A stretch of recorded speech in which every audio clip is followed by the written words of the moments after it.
Hi, Up Ben next, Smith. a conversation on empowerment and entrepreneurship.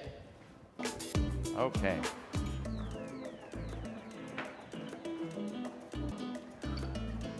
Mandy, Caralynn, we haven't met before, so you're Caralynn, and Mandy, nice to meet you.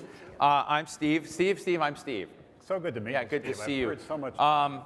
Folks, I was the bus blue or red or what was it? Red. It was red. We had a big red bus. It was a Rise of the Rest bus.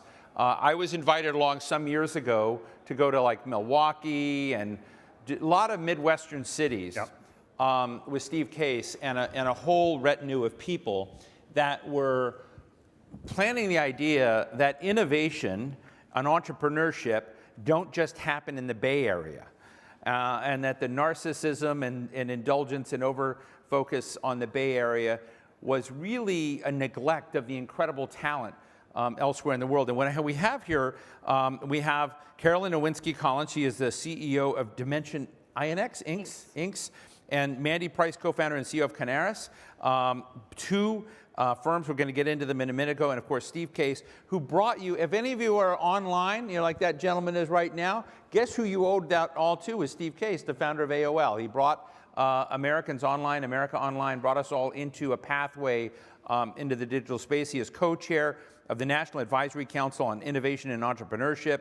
He's the chairman and CEO of Revolution, which is invested in a lot of companies. I know Sweetgreen, but there are many, many others. But he is someone who is also the author of the book Rise of the Rest, The Third Wave. And these are great books. I mean, they're the books that I think break down what the stakes are if we don't get the entrepreneurship ecosystem and environment going the right way. So Steve, I'd just like to start with you. One, I'd like to tell us what America needs to be more aware of than it may be in this town of that ecosystem. And then tell us about our two guests. I'd say, taking a step back, America has had a pretty good run in terms of its economy, innovation, entrepreneurship. 250 years ago, America was a startup. Now it's the leader of the free world, leading economy in the world. But it's kind of game on in terms of innovation now globally. 30 years ago, over 90% of venture capital was invested in the United States. Now less than 50% is. So you've seen the globalization of venture capital, globalization of entrepreneurship, and you've seen rising powers. Obviously, China's gotten a lot of discussion this morning, first and foremost. So the first question is, can America continue to lead the way and be the most innovative entrepreneurial nation in the world and build the technology of the future, the industries of the future? That's number one. And number two, can it do it in a more inclusive way that brings along more places and more people? Because the last wave of innovation has been limited to places like Silicon Valley and a few other tech hubs. Most of the job creation, therefore, has been limited there. And there are a lot of people in a lot of parts of the country, arguably most of the people in most parts of the country, that have felt left out and left behind. So how do we kind of circle back and create more opportunity for those communities? And that's part of what drives this effort. And Steve, maybe not everybody knows that 75% of venture capital over the last decade has gone to 3 states: California, New York, Massachusetts. The other 47 states are fighting over the remaining 25%. So we've got to spread venture capital more broadly. The pandemic has been helpful. I hate to say it, but it has been helpful because it has led to some dispersion of talent, some dispersion of capital. And I think this next 10 or 20 years, I think we can lead the charge, answering my own 2 questions. We can continue to lead the way, and we can do it in a more inclusive way, but it requires making the extra effort to identify great entrepreneurs who are building great companies outside of the coastal, tech hubs who really are reimagining big industries, bringing a fresh perspective, leveraging in many cases the advantages of the location that they're in to really kind of help, fuel this next generation. I mean, you're a powerful guy, Steve, and your wife. Your wife is chair of the National Geographic Society. You're chair of the Smithsonian. You've got all these kind of power perches. People listen to you. I'm interested in the literacy level and the efficaciousness of what needs to be done to be supportive entrepreneurs. And then we're going to move to Mandy and Caralynn. But what does Washington need to do to be substantially more supportive than they have been? And I guess, how do you know when they mean it versus faking it? Well, I'd say it's been positive. I started on this journey over a decade ago, asked by the White House, President Obama, to chair something called Startup America, worked on his Jobs Council, and we got some legislation passed about 10 years ago called the Jobs Act, Jumpstarting Our Business Startups Act, and that got bipartisan support around innovation, entrepreneurship, and in particular focused on access to capital. Did it have an impact? It did have very positive impact, and people recognize that new companies, not small business, not big business, but new business creates most of the jobs, and people wanted to be part of that. In the last decade, we've seen more interest, including a lot of mayors and governors that are focusing on this. And just last summer, the CHIPS and Science Act, most of the focus has been on semiconductors. $10 billion of that is focused on regional hubs. So to me, and that also had bipartisan support. So there's few things in this town that do get bipartisan support, sadly. That's a whole other topic. But the one that does is, how does America lead the way in terms of innovation? How do we create more jobs, and how we do it in a more inclusive way? Now I want to turn to these great entrepreneurs. Well, Mandy is from Dallas. Caralynn is from Chicago. Both of you have very different companies. As I understand, you work in the diversity and inclusion space. And one of the other things I know about the entrepreneurship space is that new immigrants and, honestly, I don't know how to put it, but people of color overwhelmingly dominate in sort of taking risks to start entrepreneurship. Like, it's a big issue out there of people willing to kind of, we're going to talk to Aman Bhutani of GoDaddy later, but they're the ones willing to take risks to create new companies, build new ideas. And so I know that's an area of space. And you've got a biomaterials platform that's printing the 3D printing bone grafts. Is that right? You're FDA approved. You kind of scare me because I faint at those kind of things, but you can share with me. But let me just start with you, Mandy, and talk a little bit about the rounds you've done and what's mattered. One, what your company does, but secondly, what's mattered in terms of the obstacles you've had to overcome, and again, what this town, and we've got a lot of folks watching online right now in addition to being in this room. What do we need to hear about the entrepreneurship space that we may not be getting right? Yeah, no, great question. So when we talk about Kanarys and what we do, we help organizations really take a data-driven approach to diversity, equity, inclusion, and belonging. We know that organizations have been doing and focused on DEI for a long time, but they've really struggled to understand what is working and measure outcomes and be able to drive impact. And so what we do is we help organizations really take measurement outside of just measuring demographics to really be able to measure inclusion and belonging, to have a holistic framework and benchmarking and create KPIs to really drive their strategy. So when we talk about the challenges that we've encountered, and I know, Steve, you talked about the challenges that women and people of color face when it comes to raising venture capital, there are a lot of barriers. And so even though those groups may be entering into entrepreneurship at higher levels or maybe the same levels as others, when we look at the amount of venture capital funding that women receive, it is abysmal. It's around 2% of venture capital funding goes to women. And then when we look at people of color, and especially Black women, that number is even less. And so it's about 0.06%. I should note that, this is both an applause for you, but an embarrassing that you're one of around 30 Black female founders to raise more than $10 million, which in a country this size seems to me to be pretty abysmal. Good for you, but is that not abysmal? It is, and I think it goes right to Steve's thesis around that talent exists everywhere, and it doesn't exist within just certain demographic groups or certain coasts. And so if venture capital is only funding and being circulated to certain entrepreneurs, then we know that the system isn't working the way it should, and we should be able to be thriving and driving innovation wherever it exists. So before I jump to Caralynn, I'm interested in the data-driven side of this because a long time ago I moderated a forum with chief diversity and inclusion officers at some of the biggest companies in America, all West Coast based mostly, and it was an off-the-record dinner, and I asked them how many of you are doing real stuff and how many of you are fig leaf, and we saw some people who cried because they said, you hit it exactly right. I'm interested in the question of when a company gets the data and use your tools, does it help them genuinely to change their course, to figure out how to operate more effectively? What do they do when they come face to face with the data and they may see the ineffectiveness of what they're doing?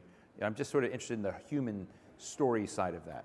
Well, Steve, I think you hit it on the head. I think a lot of companies, at least I'm optimistic, have been well-intentioned and have wanted to do the right thing, but they've really struggled because they have not been data-driven. The data that they have been collecting has really been focused on talent acquisition and attrition numbers, and they haven't really known how to drive their strategy besides looking at demographics. And so a lot of organizations still are caught up in very programmatic efforts. Those are things where we talk around, some people refer to them as performative, but I think that there is value in still celebrating different cultures. But when we talk around what do we need as business leaders to really drive strategy and know how to make decisions, we have to have data.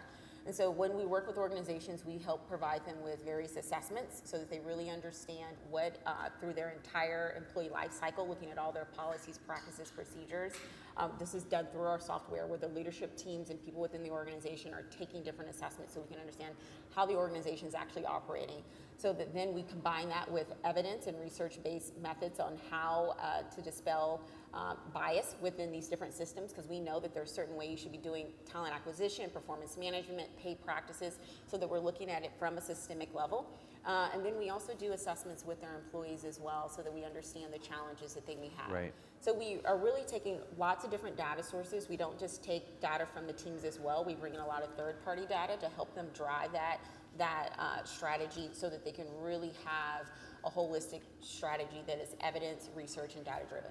Thank you. Caralynn, love to get a quick snapshot of Dimension Inc., but as you're thinking about it, we've had discussions today about AI, what's coming in, new tools to develop things. You're, as I understand it, 3D printing organs and tissue. Yep. Later, I'm going to have Nouriel Roubini here who's going to talk about 3D printing homes and houses and how that is disruptive, but you've gone more micro, excuse the pun, but in that level, I guess it's such an unusual thing, and your company's doing well. I assume you met Steve along the way in terms of investment.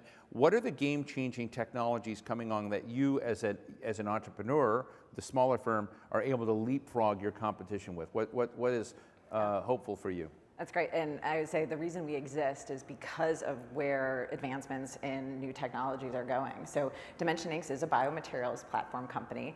We design and manufacture novel biomaterials that restore organ function, rebuild tissues, and overcome organ failure. And we can do this because of what has happened in advanced materials and advanced manufacturing, like additive manufacturing or 3D printing. So we design these materials, we then 3D print them, and then they serve as kind of a template for the body, for cells in the body to do what we want them to do. We like to think of it as we're giving cells, or we're giving the body a happy place to behave in the right way. So overcome disease or organ dysfunction in some way. And because of all that we have learned, and this is the royal we, around biology and how cells work, I mean, the advent of stem cells has given us a new understanding of cell biology far faster than we've ever learned before. And at the same time, we have these advanced engineering technologies like advanced materials and 3D printing, and they're converging. And so we get this really interesting bioengineering convergence right now that makes companies like ours possible and allows us to leapfrog. Are you already supplying healthcare providers and therapists and whatnot your materials? Very soon. We just got our first FDA approval on a bone grafting device that is designed for facial reconstruction. So think trauma or congenital defects that might need to be repaired. And how do folks come to know what you're doing? Do you advertise like on soap operas, or do you are you where's the show and tell? Semafor conference. Yeah, so Semafor. It's good, but I'm interested in the show and tell. Like, how do good ideas get generated and spread through the system, so that you get with what you're doing with database programs on diversity and inclusion. When you're looking at being able to supply and create therapies that just didn't exist before. Yeah, I guess Semafor was the answer, but... But it's things like Semafor, it's events, it's conferences. Steve mentioned the regional innovation hubs that are forming across the US. There's a number of advanced manufacturing hubs and advanced life sciences hubs that have been stood up. Now we have these ecosystems that we can take advantage of to be able to reach to our customers. Our customers are pharma and biotech companies. We don't go directly to the patient. We're typically working with a partner who has a supply chain and has the commercial avenues to get to the patient, to get to the surgeon in the hospital. And so we need those companies to know about what we're doing. And bone is just the beginning. Next, we're moving into artificial ways of promoting fertility, creating artificial ovaries. These types of things we couldn't do before, and they're novel, which is why we have to be, talking at places like this about what we're doing, getting it out there. So Steve, when I traveled with you in these different cities, in each of these places, we had sort of a Shark Tank top, like pitch, I don't know what to call it, a pitch session. Pitch competition, yeah. What do you call it? Pitch competition. Yeah, pitch competition. And then I guess the winner got like $100,000. Maybe I'm inflating a little bit. Did you get 100? Did you guys win in a pitch competition? We've ramped it up a little bit more than that. It's more than 100,000? Yeah. You want to pitch now? Yeah, I might. I've got some ideas. But when I was out there and I would see it, I would really love these parties. But I would always feel terrible for the people that didn't win. Because I would say, maybe I should have gone to invest in them and test. But what are you looking for, when you become an investor? And what are some of the, the big, I shouldn't call it, what are some of the best ideas you have invested in? And what were the things that stood out about Kanarys and Dimension Inc. and others that mattered? But, tell us what's your filter for looking at the matrix and seeing who's, deserving of that support and who's not? Well, it started, as you know, with these bus tours probably almost 9 or 10 years ago. And Can I tell them who used to own that bus? What's that? Can I tell him who used to? It used to be Mike Huckabee's. I've got so much unnecessary information in my head. It was Mike Huckabee's I didn't campaign remember bus. that.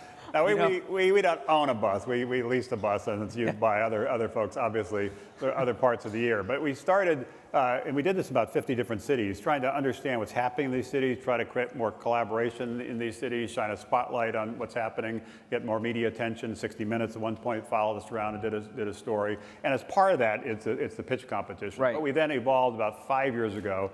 We launched a fund strategy, and we now have $300 million that has so far backed 200 companies in 100 different cities. And the initial checks are usually under $1 million, but almost always more than 100,000. So it's evolved. In terms of your question, we're looking for great entrepreneurs building great companies that are going to transform big industries. The difference versus other venture capitalists is we're not assuming they're going to be in Silicon Valley or Boston or New York. If you heard these pitches generally, you'd say, well, like Dimension Inc., I guess it's sort of this biotech-y thing, probably in Boston, or maybe it's in Silicon Valley. No, it's in Illinois. And if we traveled around and other companies we back, like in Chattanooga, Tennessee, there's a company called Freightwaves that built a data platform for the trucking and logistics industry. Many of the biggest trucking companies in the country are based in Chattanooga. So that's the best place to be. Or in Fayetteville, Arkansas, there's a company, Acre Trader, that's doing an investment platform for farmland. And that's a better place to be. Actually, the founder was working for a hedge fund in San Francisco and then decided to move to Arkansas to launch that company. So it's more great ideas from great entrepreneurs, but looking in places that other people aren't looking. And it's starting to work. And we're starting to see a real acceleration of interest in this space. More capital is starting to look at these other cities. Part of the problem we've had in the last 30, 40 years is a brain drain, where people growing up in the middle of the country or going to school at some of the great universities in the middle of the country, then left to go to the coast because there wasn't much happening. Now we're seeing a boomerang of people returning. So I think this next 10 or 20 years could be great years in terms of America leading the charge, but doing it in a way that is far more inclusive. How much of your portfolio went under during COVID? Very little, very little. Very little. Yeah. They all ended up. Not all of them, but navigating. 200 companies, obviously some are not going to make it, but very few. I think what they call in the investment world the loss ratio is like 10% now, something like that. Yeah. And Mandy, another question I have, on the area, I care so much about the space you're at, but something that really bothers me is that if you do studies, if you go to BCG study, you go to other studies that have been done out there, and you look at the performance of companies that build in diversity. Larry Fink once said it's not just gender diversity, not just racial diversity. He says, but if I've got everybody coming from Harvard Business School, that's not diversity, no matter what. And you kind of look broadly at what diversity means. And I think Steve's been getting at that with Rise of the Rest. But if you look at those firms that have genuine diversity, they do better and perform better than firms that don't. So why are you needed? Why isn't Darwin taking over? And that there's a Darwinian rise to the top of the firms that pack and embed diversity in versus those that don't. So, I'm just sort of interested. I want you to succeed, but I'm just interested in why your firm is necessary. Well, Steve, I think you hit it on the head. There's been so much research for decades of the correlation between diversity, equity, and inclusion to financial performance, and it's not just financial performance, it's innovation, it's lower employee absenteeism, it's higher employee engagement, it's quicker decision making. There's just so much research around the benefits of DEI. But we've seen a reluctance for some reason of some leaders to really embed it in a way, the way they embed every other business strategy, right? You use metrics and data and benchmarks for every other thing that you do that's a core business strategy within your organization, and DEI has always been kind of seen as an HR or a philanthropic activity, and so what we do is we help organizations put it into that business metric, data, KPI standards so that they really can see those successful outcomes that we know that occur. And Caralynn, just in our last few seconds here, I'm interested in how you got a positive read from the FDA. And I know it's very hard when you're dealing with the FDA to critique the FDA, but when I have dinners with people and talk about the FDA, criticism flies high until it's made public. What does the FDA need to do to constructively be better in dealing with your industry? Well, I think they're already making waves to do that, and that's really starting about engagement early and really being open to, putting mechanisms in place to facilitate entrepreneurial companies to engage with them at the earliest points of innovation to say, how are you going to look at this? How are you going to make sure this is safe and effective for patients? And so that we're kind of working together and collaboratively, which sounds so obvious, right? Well, but it wasn't happening. Now it is. And are there any villains out there in your future that you worry about? I think healthcare, there's a lot going on. There are certainly challenges on the payer side with respect to how new advanced technologies will be reimbursed.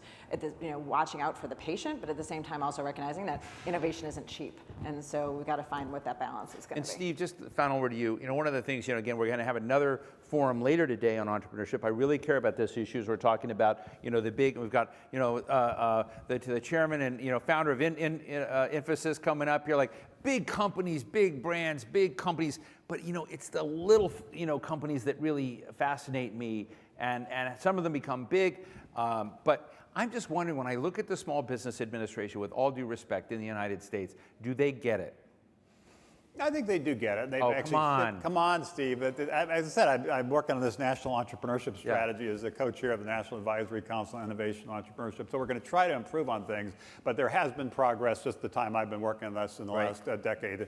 But you're right. The entrepreneurs create these ideas. Partnerships between the little companies and the big companies are going to be much more important in this next wave in healthcare and other sectors. It's not just about the software. You need systems level integration. So part of this is the dance between innovators and policymakers, and the other dance is between the startups and the big companies that can really accelerate their growth and accelerate systems level change. For those of you who care, and for our friends on C-SPAN are watching this, I really think it's worthwhile, if you want to be on an airplane ride, somewhere far in the world, take either The Third Wave or Rise to the Rest, both great books. I want to thank Steve Case, chair of the National Advisory Council on Innovation and Entrepreneurship, and chairman and CEO of Revolution, and a great bus buddy on the Rise to the Rest bus, and Mandy Price, co-founder and CEO of Kanarys, and Caralynn Nowinski, Collens, CEO of Dimension Inc. Thank you very, very much for sharing your stories with us.